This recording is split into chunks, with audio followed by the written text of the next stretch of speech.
Tinatayang umabot sa 32.7 milyon na halaga ng iligal na sigarilyo ang nasabat sa Police Regional Office 10 sa isinagawang back-to-back anti-smuggling operation sa bayan ng Magsaysay, Misamis Oriental nitong Abril 3, 2026.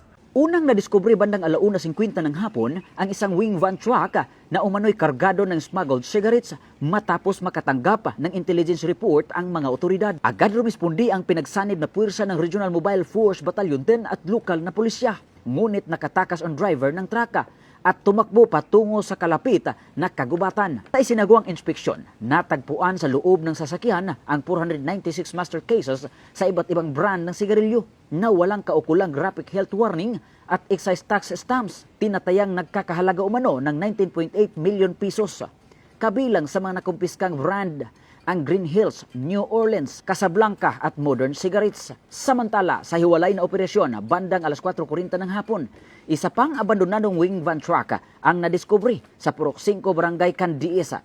Laman nito ang 322 master cases ng pinaghinalaang smuggled cigarettes na nagkakahalaga umano ng 12.8 million pesos. Ayon sa paunang investigasyon, posibleng patungo sa Caraga Region ang dalawang sasakyan at inaalam pa kung may koneksyon ba ang dalawang ito. Patuloy rin ang investigasyon upang matukoy at mahuli ang mga responsable sa insidente. Ang lahat ng nakumpiskang ebidensya ay nasa kustodiya na ng pulisya at nakatakdang i-turn over sa Bureau of Customs para sa tamang disposasyon. Samantala, pinuri ni Police Regional Office and Regional Director Police Brigadier General Christopher N. Aburrahano ang mabilis at koordinisadong aksyon ng mga operatiba. Binigyang diin niya na nanatiling alerto ang kapulisan laban sa mga iligal na aktibidad ngayong Semana Santa at hindi niya papayagan ang sinumang samantalahin ang panahong ito.